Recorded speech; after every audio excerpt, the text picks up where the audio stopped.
Dal 24 settembre fino al 20 dicembre 2021, 14 comunità sarde partecipano al progetto itinerante Visioni Made in Sardegna. Il cinema incontra le piccole comunità, finanziato dalla Regione Autonoma della Sardegna con la legge regionale numero 15 del 20 settembre 2006, Norme per lo sviluppo del cinema in Sardegna, annualità 2020. La manifestazione Visioni Made in Sardegna, il cinema incontra le piccole comunità, è un progetto ideato dall'Associazione Malik in collaborazione con la Fondazione Sardegna Film Commission.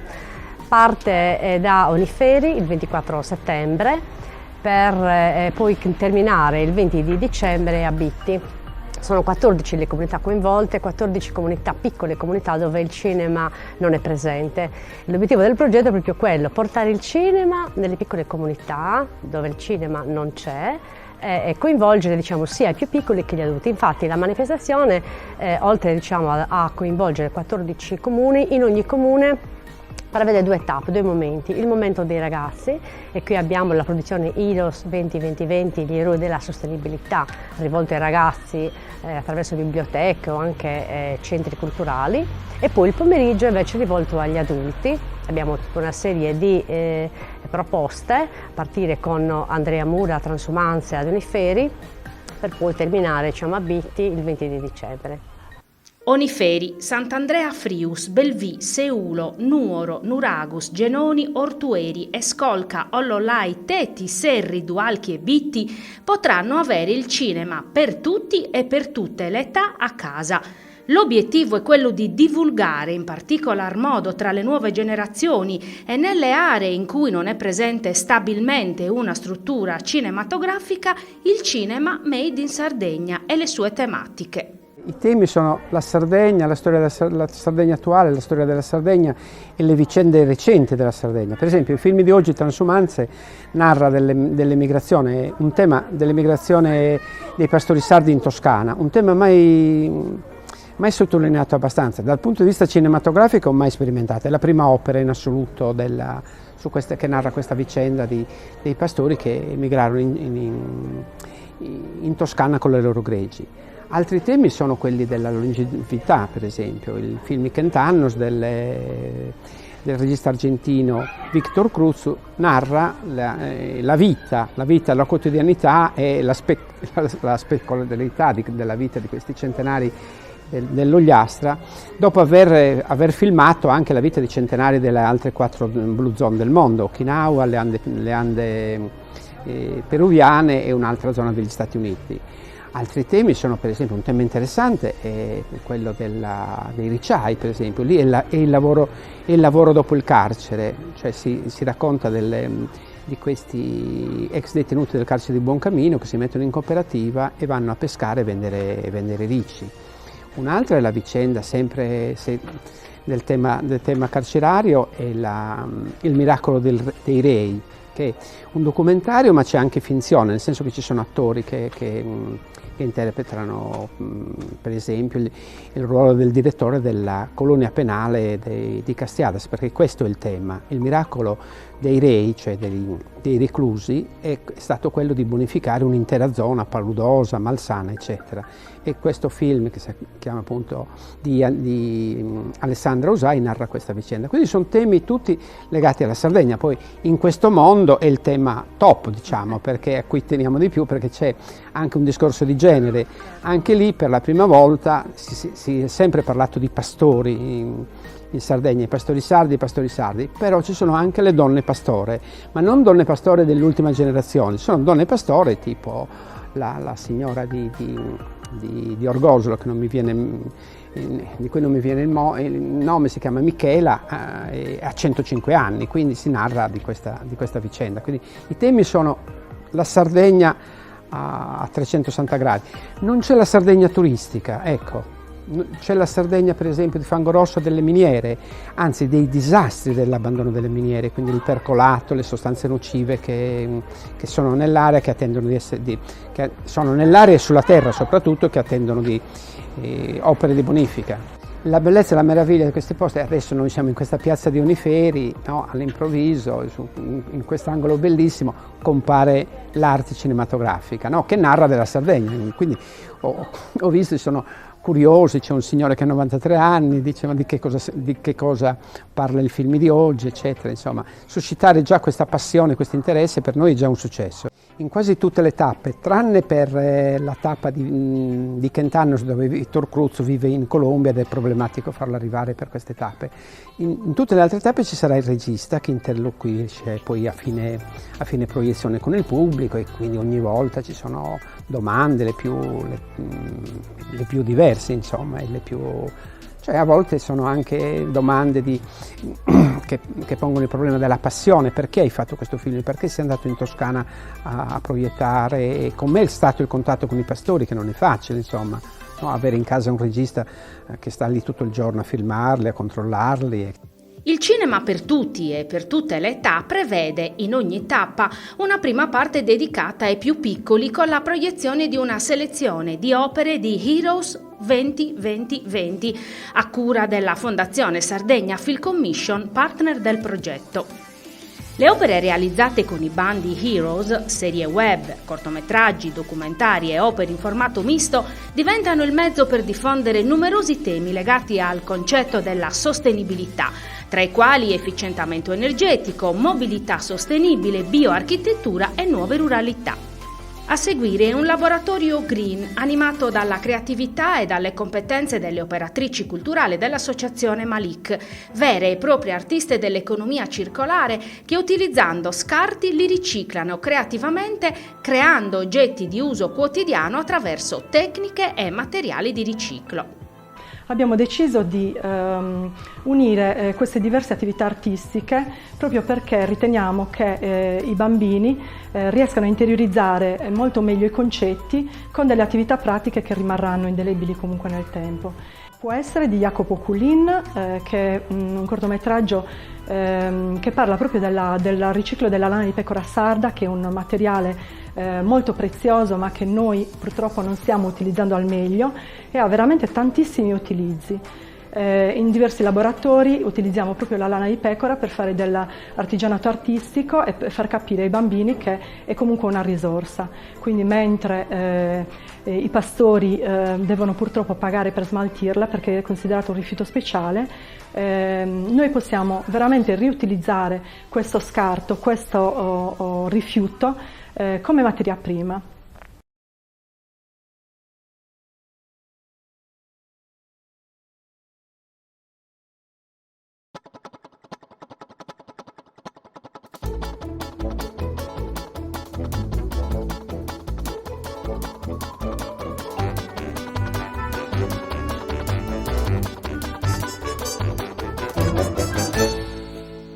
Mio padre mette le lampadine nelle case così quando il sole va via le persone vedono ancora. Brava Sofia, brava, puoi andare a posto. Vieni Plinio. Raccontaci. Mio papà toglie la lana alle pecore per fare i cappottini alle case. Cappottini alle case? Sì.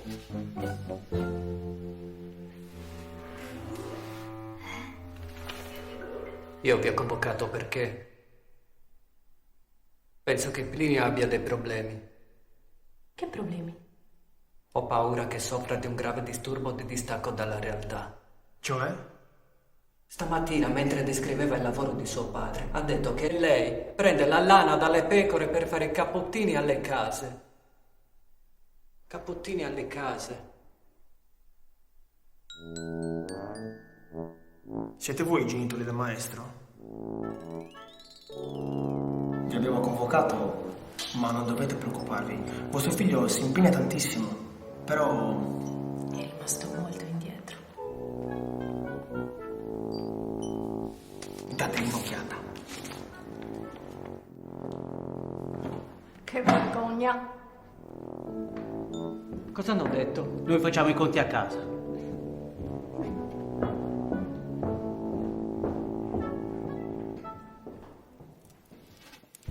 $250,30 di luce.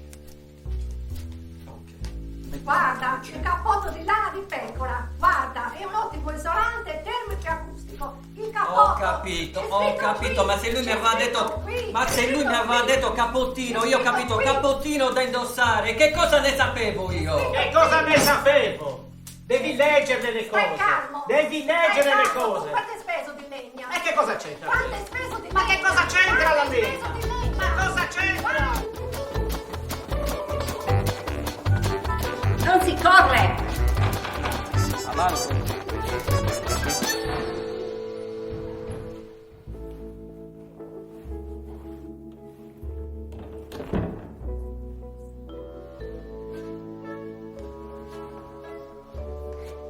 Scusi maestro, la macchina di mio papà non partiva, però ha preso dei piatti di plastica, delle bottiglie e ci ha fatto la macchina e siamo venuti così.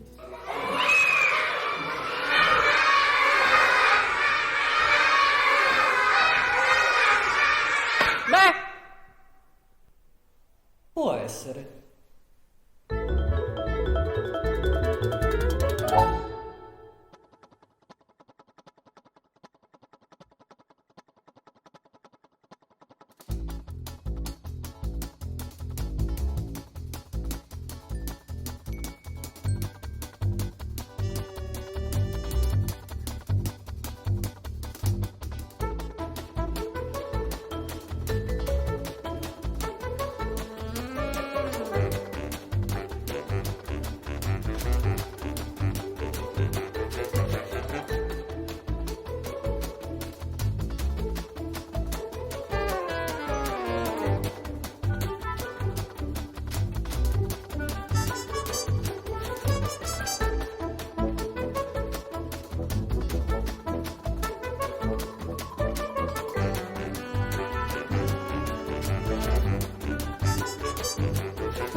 Ogni cosa al suo posto, che parlerà di raccolta differenziata, quindi far vedere come effettivamente riciclando bene i materiali di riciclo si può vivere meglio.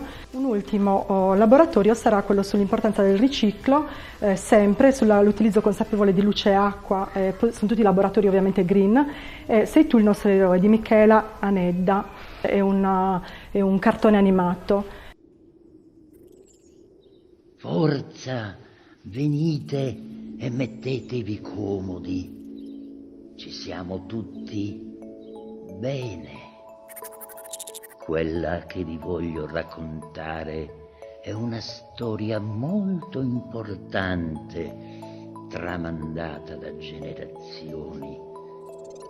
A mio nonno la raccontò il nonno della tartaruga, che l'aveva sentita dal vecchio zio dell'asino, il quale da cucciolo, assieme ai suoi amici, la sentì raccontare dal bisnonno della quercia.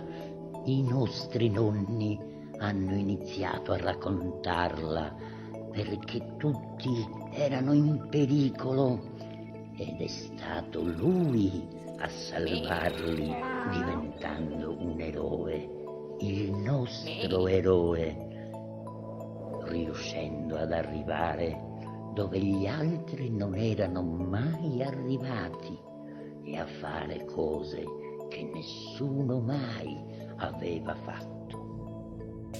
Per prima cosa ha sconfitto la grande minaccia del mostro CO2, che succhia energia e rilascia sporco puzzolente, combattendo lui e i suoi scagnozzi con mezzi ingegnosi.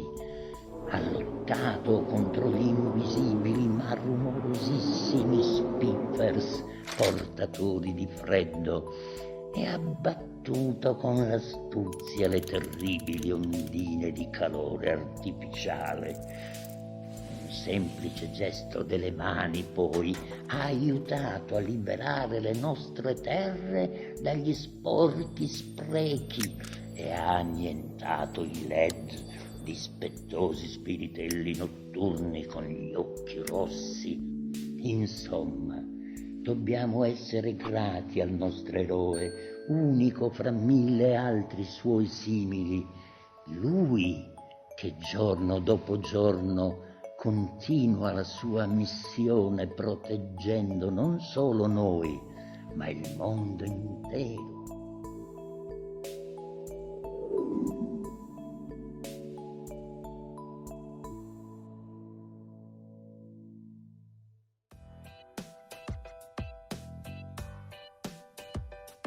Molto spesso riempiamo questi bambini di teoria, di cose teoriche anche a scuola sulla energia rinnovabile, sul riciclo, sul modo di vivere green, eccetera.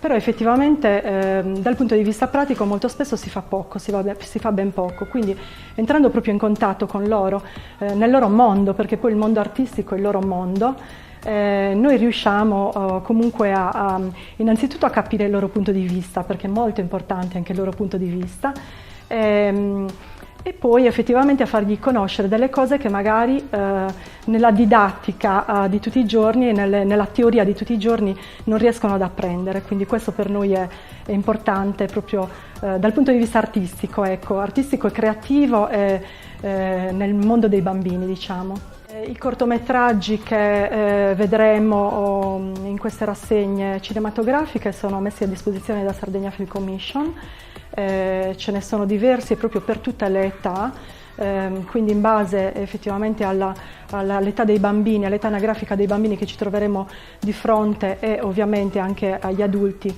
proietteremo dei filmati idonei. E i laboratori invece sono coordinati dalle volontarie europee e dalle operatrici culturali di Malik.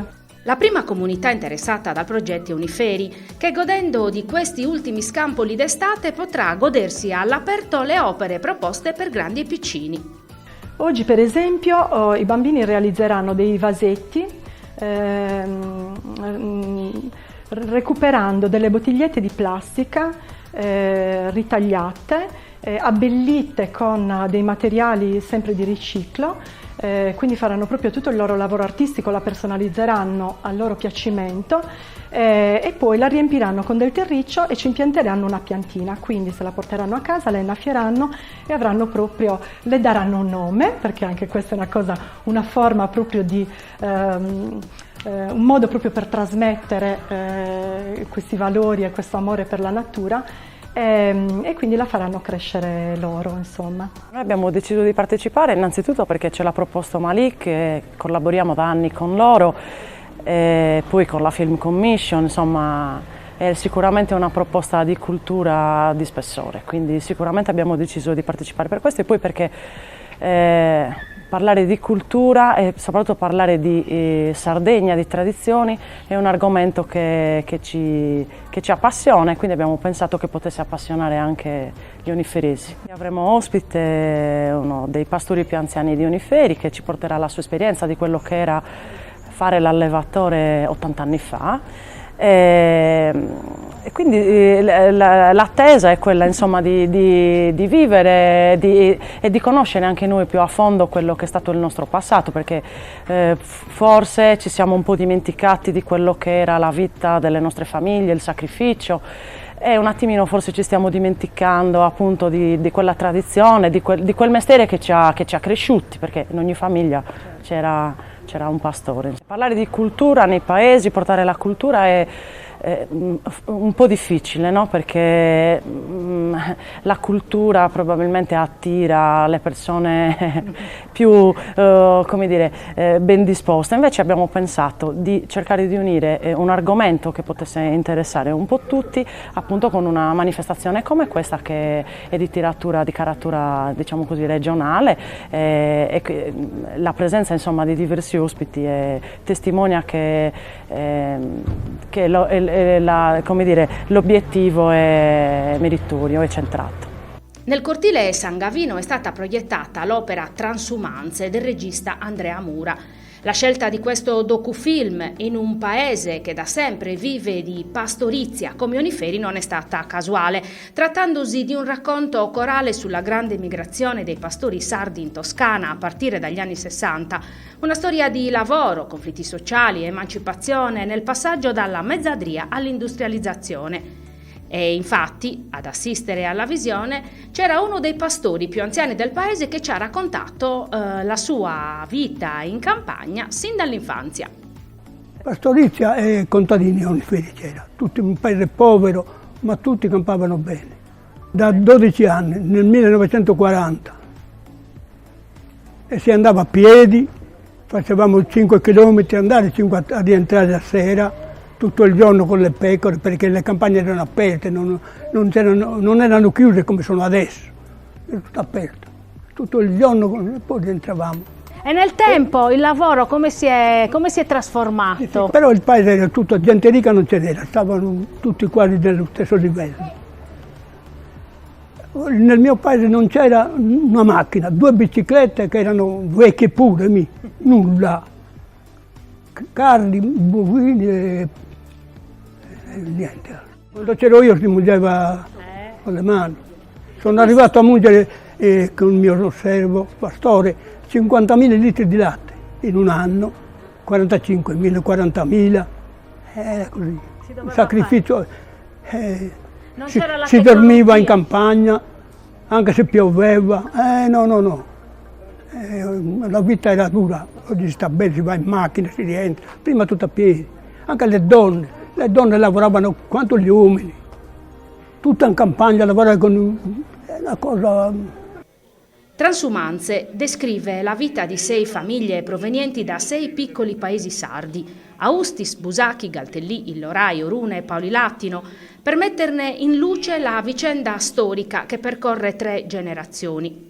Andrea Mura, il regista, ci racconta come è nato il film documentario che è stato proiettato in prima assoluta al Documed, Festival del cinema documentario mediterraneo, che si è svolto a Tunisi dal 6 al 20 giugno 2021. Ho scoperto una storia grazie a un amico che è anche appunto l'autore del soggetto, che è Nicola Contini, che ha studiato per anni a Siena e quindi ha scoperto questa bella avventura dei pastori sardi in Toscana. Tra l'altro è un tema, anche un luogo comune che tutti sanno, no? Che ci sono tanti pastori dappertutto, in Toscana, in Emilia, nell'Alto Lazio, in Umbria, però pochi poi si interrogano e vanno a fondo nello scoprire perché ci sono questi pastori lì.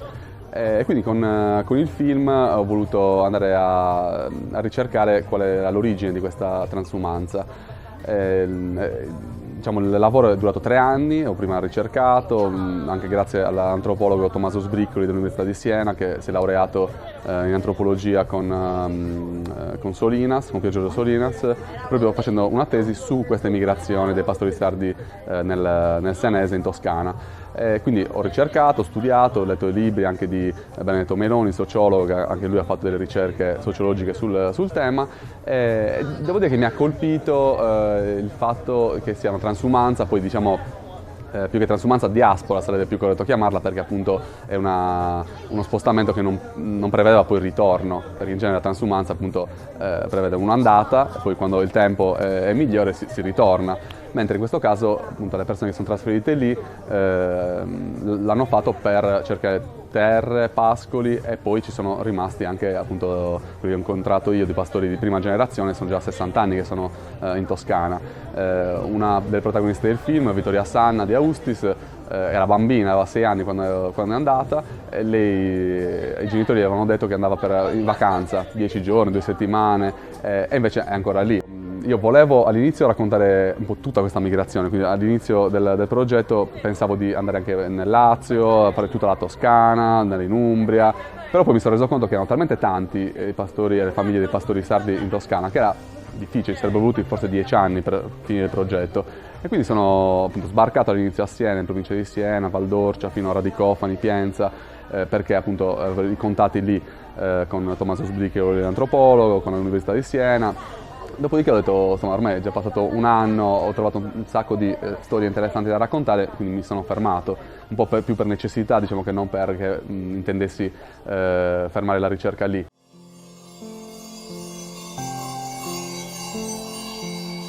E poi siamo arrivati in Toscana. Toscana era in autunno, figliavano le pecore, mi ricordo che figliavano le pecore.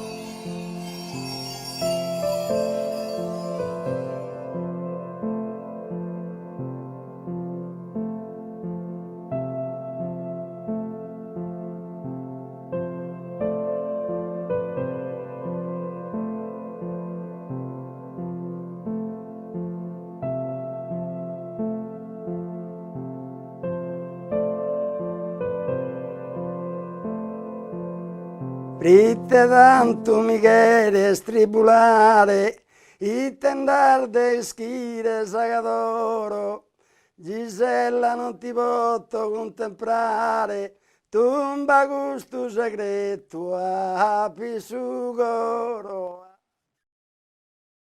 Queste famiglie che ho trovato sono 5 in tutto, di diversi paesini barbaricini, del Mandrolisai, quindi c'è Busacchi, Austis, Orune, Illorai, insomma sono in qualche modo anche degli esempi di tutti gli altri emigrati, perché ognuno di queste 5 famiglie è emigrato per motivi diversi. Nel documentario raccontano proprio queste difficoltà dei primi momenti, dei primi anni, proprio per esempio un personaggio, Antonio Crobu di Busacchi, mi ha raccontato che per 5 anni loro sono rimasti senza corrente elettrica, con l'acqua fredda dei pozzi, quindi era un insediarsi in situazioni, diciamo, già in qualche modo urbanizzate, tra virgolette, perché comunque erano dei poderi sempre fuori dalla città, fuori dai centri abitati, cosa che appunto creava anche una forte diciamo, crisi nelle donne soprattutto, perché mentre in Sardegna le donne erano, diciamo, regine del focolare e curavano tutte le relazioni col paese, erano abituate a vivere quindi in comunità, lì si ritrovano invece paesate, quindi in un podere che sta magari a 10 km, 20 km dal primo paesino vicino, quindi anche un forte trauma in qualche modo per le donne, ma non solo, anche per gli uomini, perché si trovano in una situazione a cui non erano abituati. Io a quel punto ho scelto di lasciare le scuole e di dare una mano ai miei fratelli in azienda. Non sapevo fare nulla, perché non sapevo veramente fare niente. Non mi piaceva neanche la campagna, devo dire, più di tanto, né tantomeno gli animali. Però era talmente tanta la volontà di riuscire a dare una mano a loro, ma più che altro a far capire a mio padre che anche le donne potevano fare qualcosa, perché lui tutte le volte quello che mi ripeteva era quello: non è un lavoro da donna, non è un lavoro da donna. E invece questa cosa a me mi ha scatenato qualcosa dentro e per reazione ho voluto veramente fargli capire che se una donna può fare veramente quanto un uomo. Io ho intervistato infatti diciamo, le esponenti delle 3 generazioni, gli 80-90 anni che sono i primi che sono arrivati, poi 50-60 anni che sono i figli e poi i nipoti che hanno 20-30 anni e in molti casi portano ancora avanti l'azienda di famiglia. La prima proiezione, diciamo, che ho sentito particolarmente è stata quella di Siena a luglio, in cui sono venuti tutti i protagonisti del film. Quindi è stata un po' una restituzione, perché appunto in genere quando si fa un documentario spesso le persone cioè non capiscono cosa stai facendo, perché stai lì con loro tutto quel tempo, torni durante l'anno, insomma è un lavoro infatti un po' strano, perché non siamo abituati a essere seguiti da una telecamera. Quindi è stato un modo anche per insomma, restituire tutto il tempo e l'energia che mi avevano dato durante questi 3 anni di ricerca,